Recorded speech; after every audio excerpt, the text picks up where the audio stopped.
Message to all of my human brothers and sisters out there.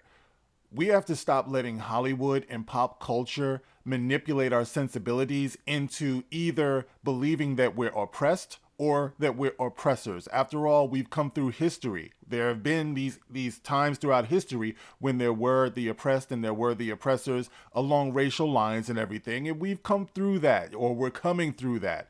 So we still, it's a progression and everything, but this thing that we have today where everyone feels the need to either apologize or force other people to be held accountable for the way we feel, for our self-esteem, to hold other people accountable for uplifting us.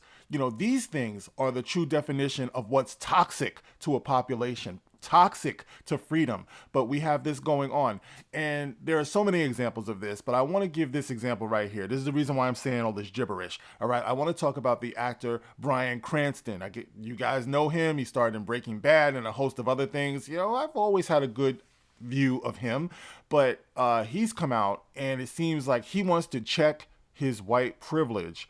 And I want to tell this story here because I got something to say about this, guys. And, I don't know. Like I said, it seems like we're going backwards with this, but let's talk about it. This is the gospel according to Mark with a C. He is I and I am he. Just taking some time to tell you exactly what's on my mind. Thank you for joining me once again, my friends. And yes, we have the actor Bryan Cranston confronting his white blindness and the way it shapes him and how he had to check himself. So let's talk about this story right here. Okay, so this story I'm reading from is on Yahoo.com, and it says Bryan Cranston realized his white blindness in the wake of racial justice movement.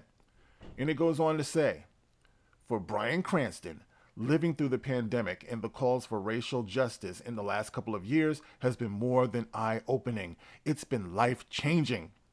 The former Breaking Bad star was so affected that he ditched his plan to direct a Los Angeles production of the award-winning play The Foreigner, a comedy about a man who prevents the Ku Klux Klan from taking over a fishing lodge.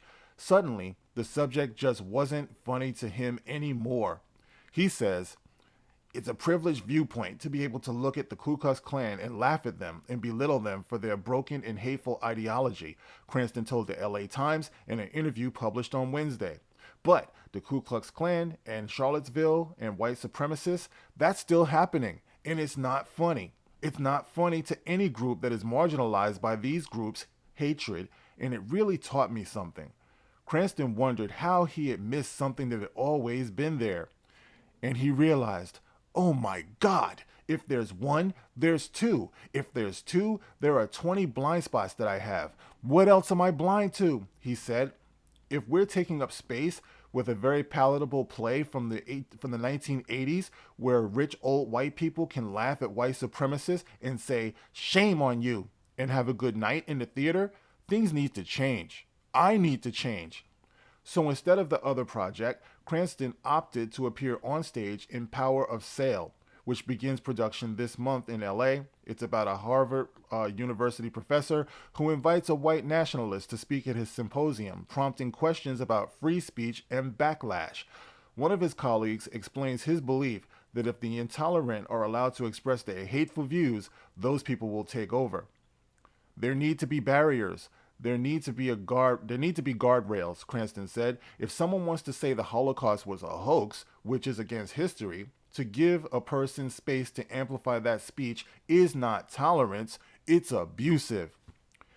At the same time, he believes people should be allowed to apologize after they've made a mistake.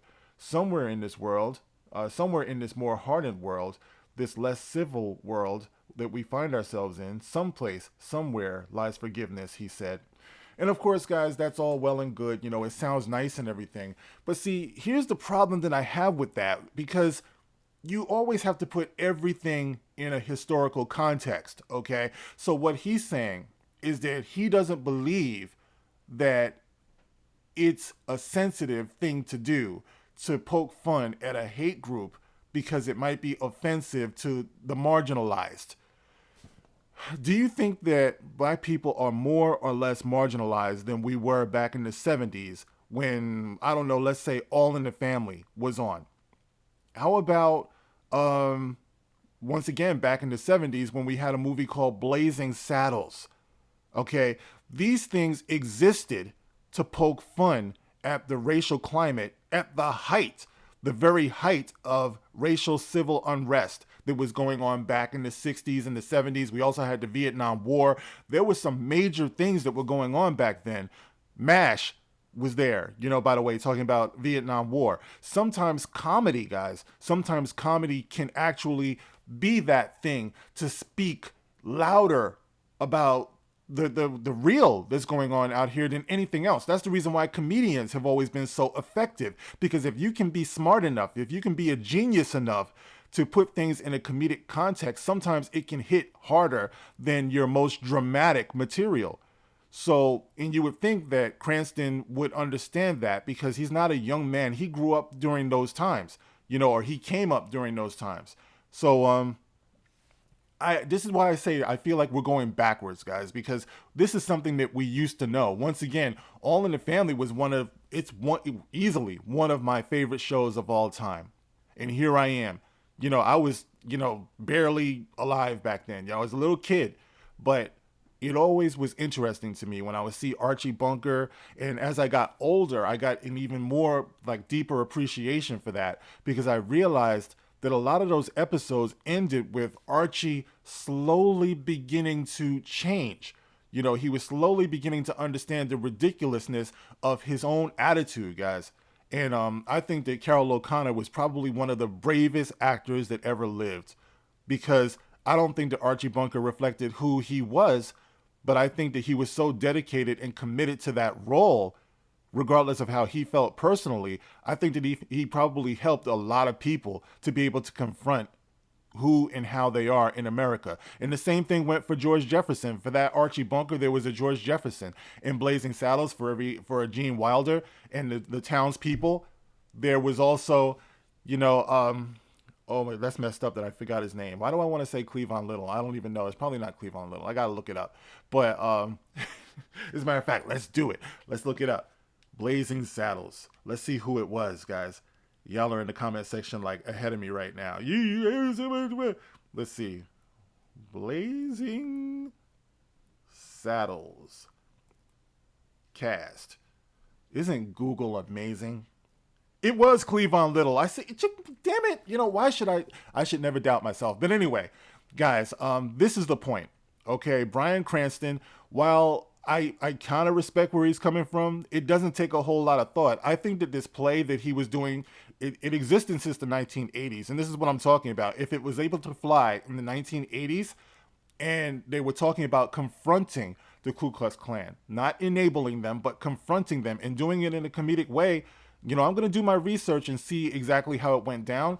But I'm willing to take a stab at it. It was award winning. It was probably effective. At least interesting, at least. But guys, you can get in the comment section and let me know, because I just wanted you to see this. This is a good example of how we are going backwards, and how we're losing our ability to be able to use comedy in a healing way.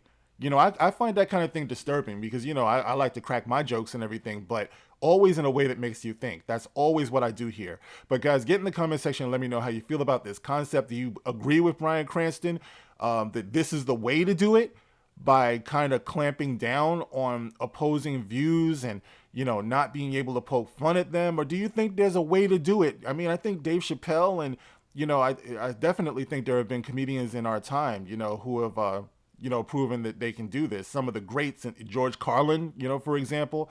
But anyway, get in the comment section. Let me know how you feel about this. As always, you can like, you can share, you can subscribe. Catch me on Twitter, Rumble, Odyssey.